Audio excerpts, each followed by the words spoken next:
Tavern is a bar, was a bar. It's in University Circle on Euclid Avenue. Like a block away, you were into East Cleveland. So it could be a little sketchy at times. Well, it's not much to look at from outside. It's just, it was the first floor of a kind of a, I don't know, 3 or 4 story apartment building. Going in, it was always pretty dark. There's not many windows. You had the ornate tin ceiling. It's always been across the street from some part of the Cleveland Institute of Art, which I think has influenced it over the years, especially the Derek Hess years when he was doing the posters and booking the shows. Um, it also used to be across the street from the food co-op, which had its own vibe. It kind of fit with a gritty rock club kind of thing. It's such a historical venue in Cleveland, a big part of Cleveland's history, but our own personal histories, the shows we saw growing up. College kids would come to get wings, like on Tuesday nights. It was a place where you could go hear blues on Saturday night, Mr. Stress. You could hear hippie rock. You could hear reggae, and you could hear indie rock. And that was usually on Monday nights. And that was a lot of the nights that I was there. It started out with a couple of bands, and within like a couple of months, it was every Monday and Wednesday, it was somebody that we would look back now and say, wow, I can't believe those guys even played there.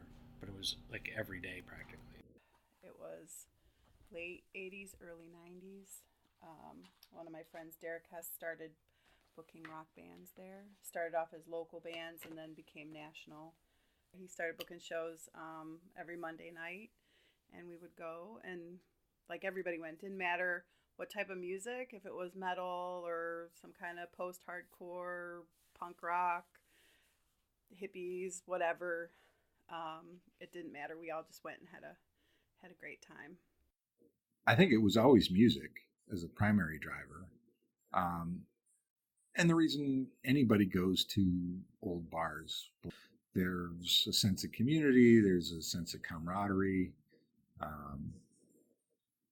It's not trendy, it's comfortable, affordable. I think those were always drivers. Like, music was a driver, and it's been different versions of music. Like Mr. Stress was huge for decades there. There's a certain sound that I think was there.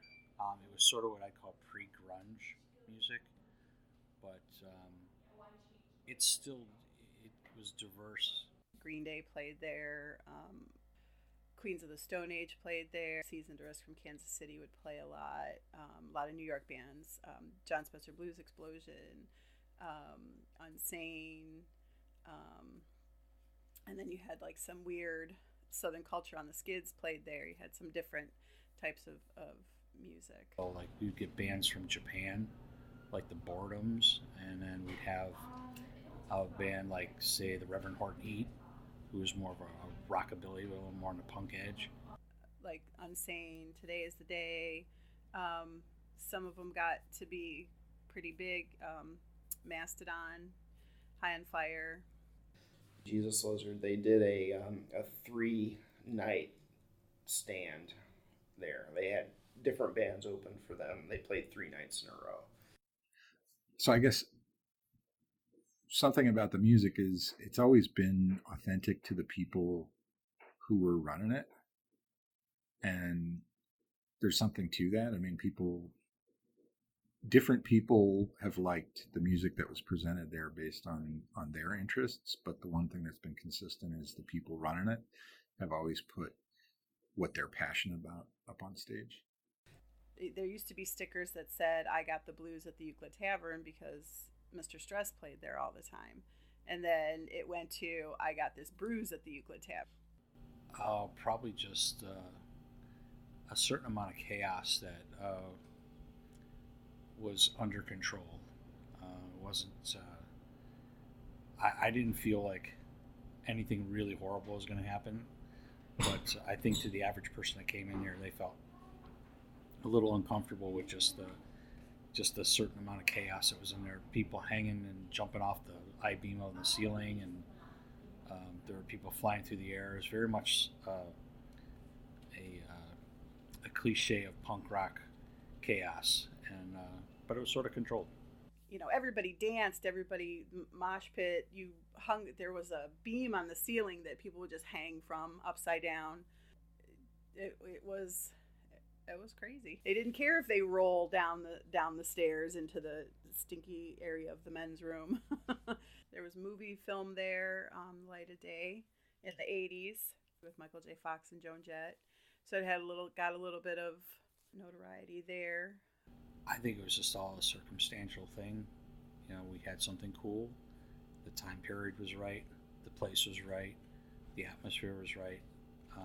Our proximity to Case Western and CIA, Cleveland Institute of Art, the proximity to those places and the Euclid Tavern were really essential, I think. But you know, once the reputation took off around the country with booking agents, we were a regular stop for a lot of tours, even though they were small. But that's what, you know, doing something on a Monday, you're not gonna draw a large crowd in any city.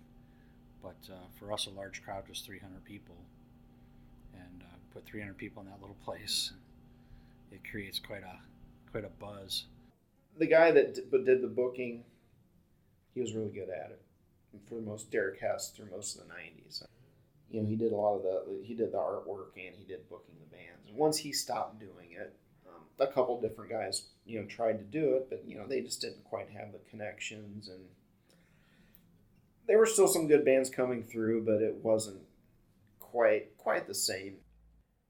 Then other places started opening up, the Grog Shop, some places on the west side. So the music scene spread out. Tavern ended up closing in the early 2000s. And the Grog Shop was built basically. Those people came to me and said, "Could you do sound at our venue? We're going to open up this new venue. We kind of want it to be like the Euclid Tavern." I was like, "Well, first of all, good luck with that." Back then, it was an island and it had parking.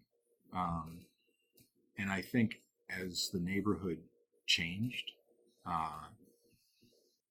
it changed how that space fit, not just physically within that neighborhood, but it changed its ability to be a music venue in a lot of ways.